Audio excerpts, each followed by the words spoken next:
Hello, everybody. Well, this is my second attempt at trying to uh, do this video on essentially, uh, essentially on definitions and essence. Now, this is a continuation of the video that I had before, where we talk about what we can take as evidence and what we cannot. And I spoke a little bit at length as to what things we need to look for when we're looking for evidence, facts, doing our own research. Now, today, talking about definition and essence is very important because neither of these is absolute when you're talking about a subject.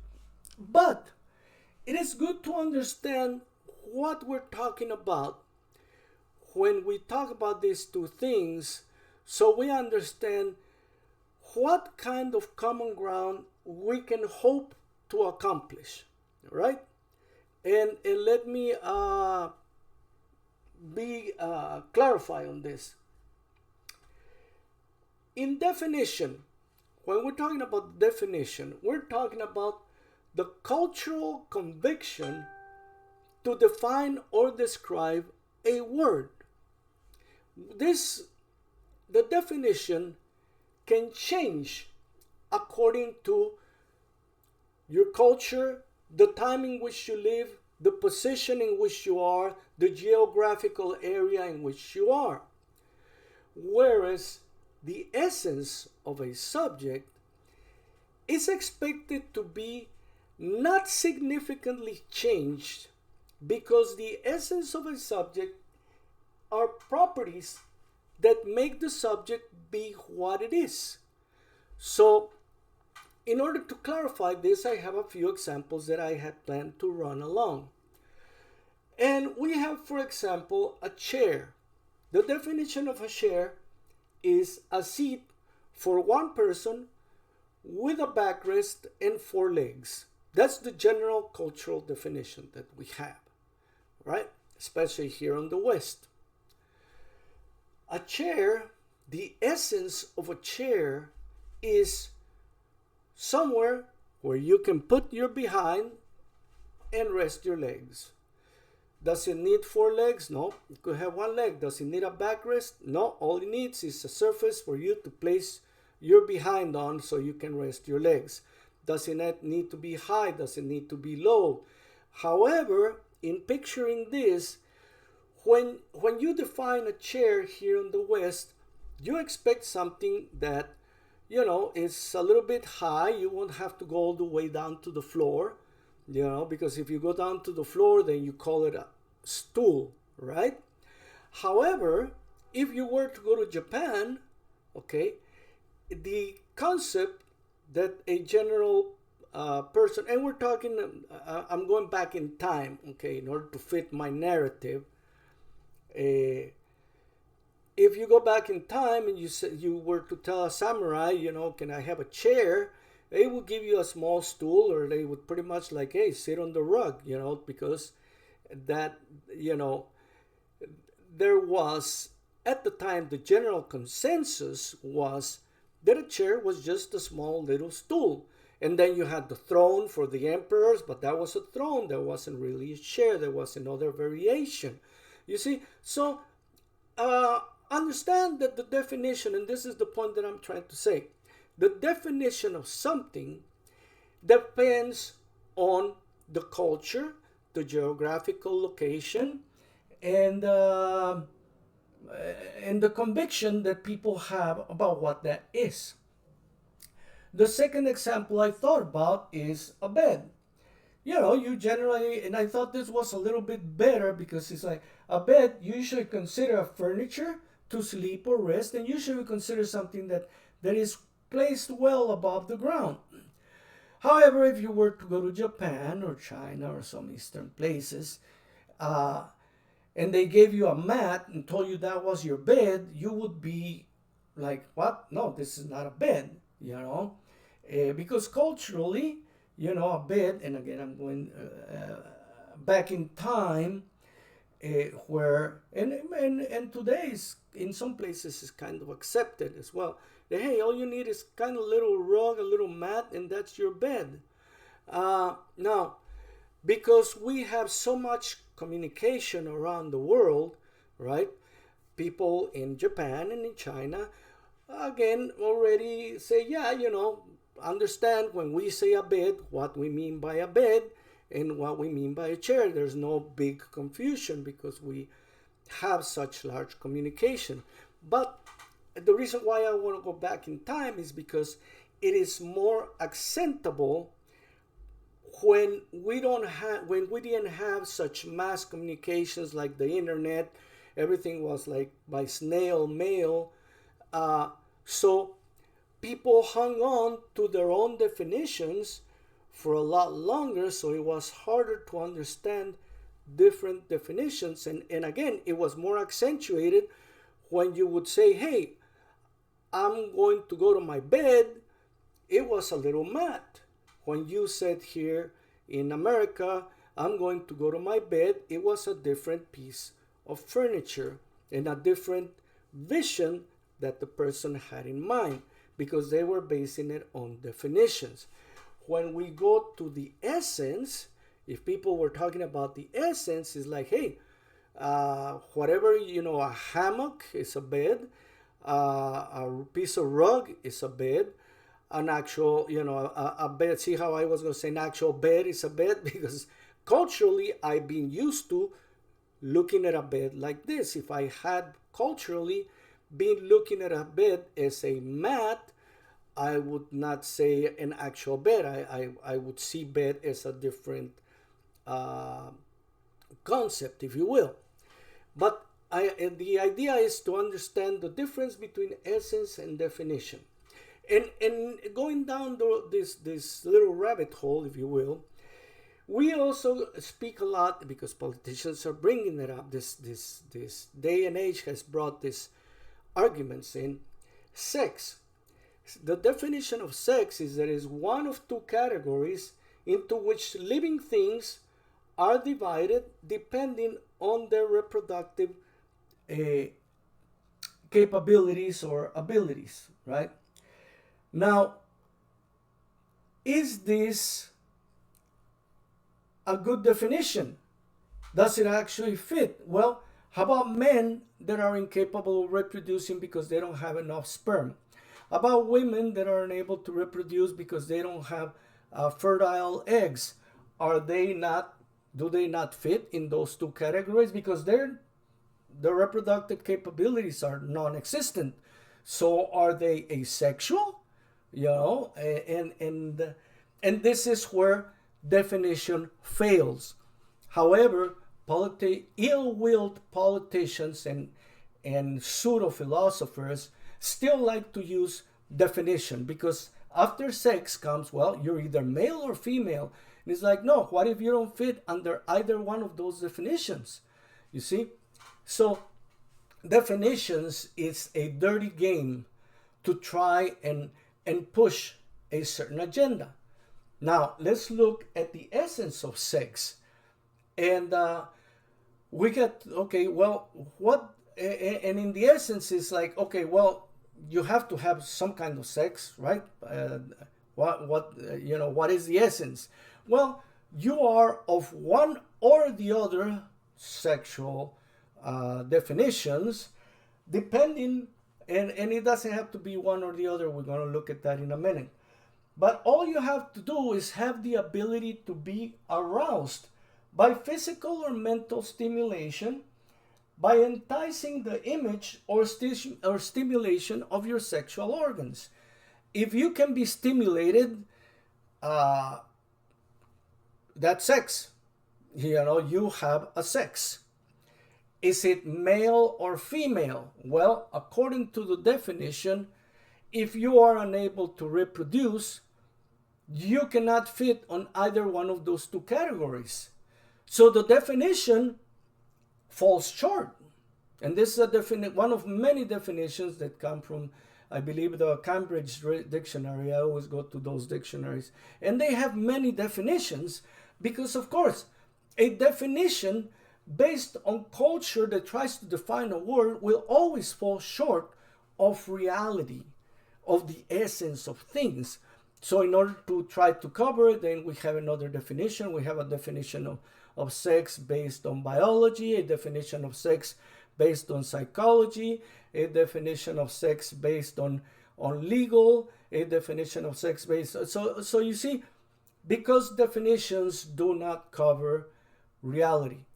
Definitions try to, but they always fall short in some way or form. And we should have enough common sense to understand this and look at the essence as a complement to understand what we're talking about. So the other item that they like to conflagrate or to put together is, and we're talking about gender. Gender is a conviction of sexual and cultural behaviors which define you as man or as male or female. That is the definition of gender. However, when you look at the essence of gender, what is it really? Well, number one is fluid. It's not static. It's not just, oh, this man, this woman. And I will explain why. It is what makes you feel that you belong here or there. And between here and there are many degrees of separation. Now, before you get all into a hubbub, let's understand that 95% of the population fit into the general extremes that we call male and female as far as gender is concerned. We say, well, this person is a man and he responds as a man and says he feels as a man. And that is what we generally expect from the outside.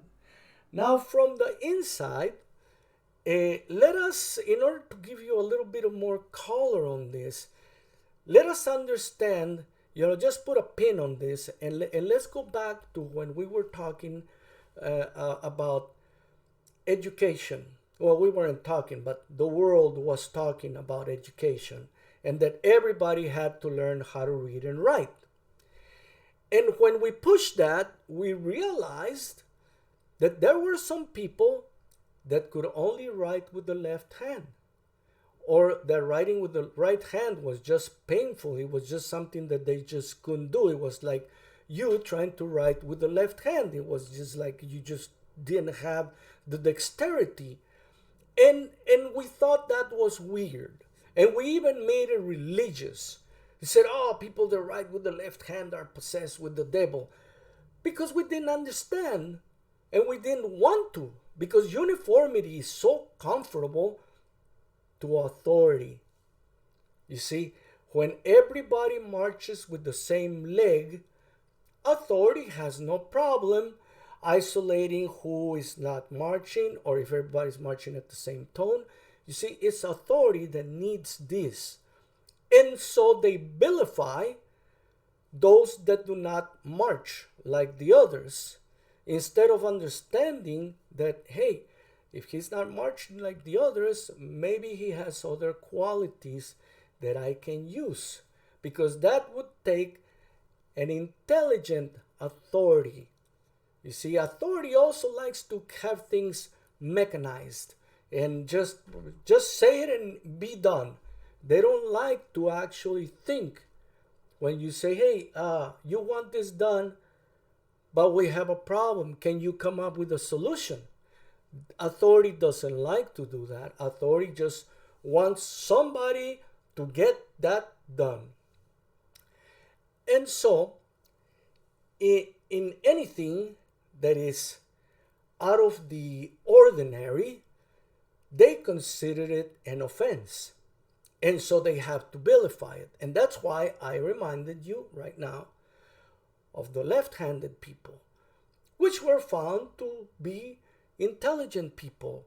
People just like us. that just cannot find it easy to write with the right hand. The brain is wired a little bit differently, but they are as functional as any of us because we learn to accept them. All right? But originally it was like, oh my God, no, they're writing with the left hand. They must be rebels. They must be possessed by the devil. And of course, religious people went into all sorts of pages in the Bible trying to prove that this was a work of the devil. Eventually science proved them wrong. And now they're like, well, okay, I guess left-handed people are okay. Now, in this situation where we're talking about gender, it's hard.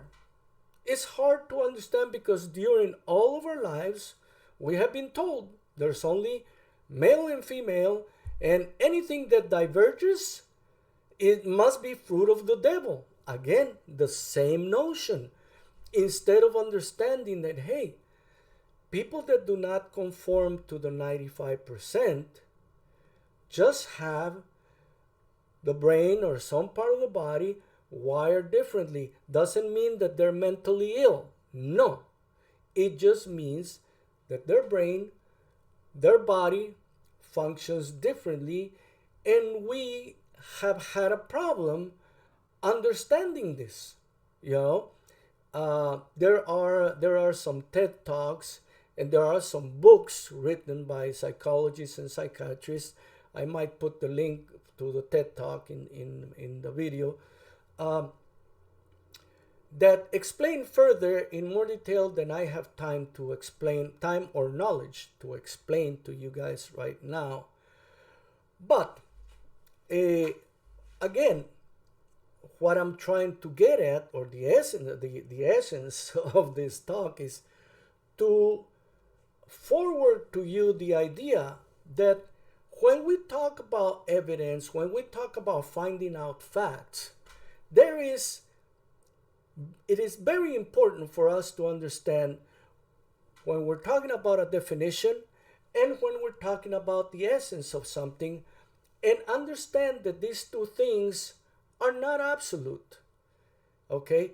A definition is not absolute. Why? Because definition can change with culture, with science, with knowledge, from year to year, from decade to decade. So a definition is not absolute. Neither is essence. However, essence attempts to eliminate cultural biases. Is not always capable of doing it, and is not always able to capture exactly what is the essence of something, but it's an honest attempt to eliminate cultural biases.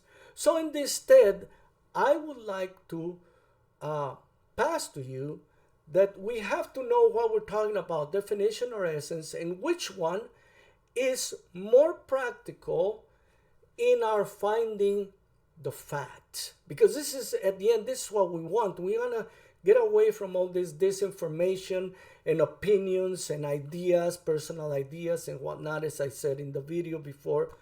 And we want to get to the facts. What is it that we're looking at? Take for example, when you look at a fish underneath the water, you look at the fish and he seems to be here, but the fish is actually here because of the convergence of light that hits the water. Now we learn that, right? And when we learn that, we realize that, hey, when we see a fish in the water, we don't aim where we see him.